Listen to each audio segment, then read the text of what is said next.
Sean O'Malley is a UFC champion. He just TKO'd Aljamain Sterling in the second round with a beautiful pull counter. And now the MMA timeline has been disturbed. The division is all over the place. Aljamain was supposed to move up after his win against Sean, but now that he lost, he's asking for a rematch. And you got Corey Sanhagen, who's technically the number one contender, but he's injured. Merab is also technically the number one contender, but he's also injured and he won't fight until Aljamain gives him permission. You got Cejudo, who's a big name, and he's also calling for it.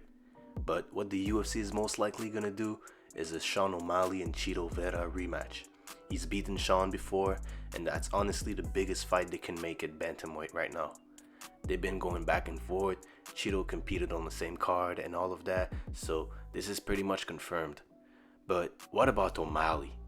The guy is a legit superstar, and over the years we heard again and again for lots of different prospects that, oh, he's the next Conor McGregor, he's the next Conor. But O'Malley literally is. Not by behavior or antics or trash talk or whatever, but by a career path, let's say. And even the skills, the striking, the highlight reels knockout, the side-by-side of both their title wins is almost identical.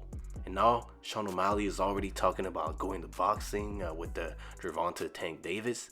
And it's one of the few times where the fight, or at least the build-up, would actually be interesting. I see a real possibility that for him, the UFC makes that exception again. Because with him, it would work. It doesn't mean he'd win, but crossing over to boxing for a big money fight would work for Sean O'Malley. Him and Conor McGregor have always been compared to each other. Since O'Malley's first fight, he's been called Mini Conor. But he's the only prospect that really met the expectations. This weekend, he showed that he's really what he said he was. He's a legit star. And he backed it up in spectacular fashion too. And it's only going up from here. I don't see him being a champ who's gonna be chasing legacy and defend all over again. He's probably gonna hold up the division for his bullshit, like Conor did. And I'm all for it if the entertainment is there.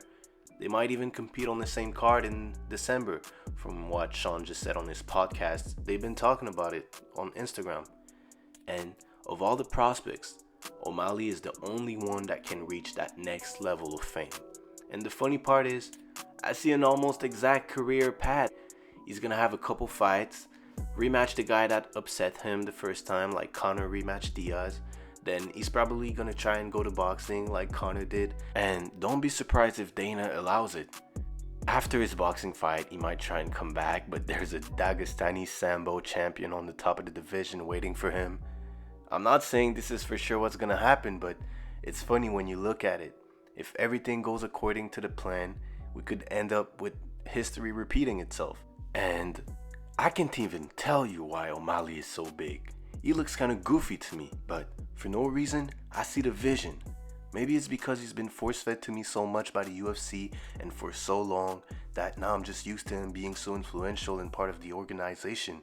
But he does have the it factor that Dana is talking about. We've seen the UFC try to push other prospects with the same kind of strategies, and it just doesn't hit the same. Just look at Paddy the Baddy. Even before he lost to Jared Gordon, nobody was really that hyped about him.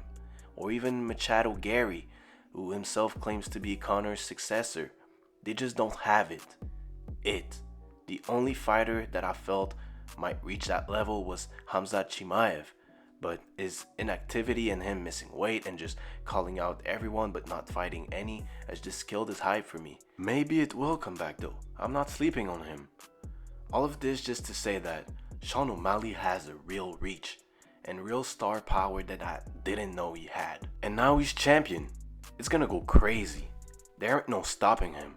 He's already rich, shows off the lavish lifestyle on social media, and he's already trying to pick his fights and go to boxing.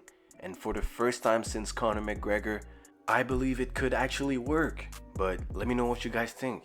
Like always, I'm open to debate. I invite the debate in the comments. And like and subscribe to support me. And thank you for watching.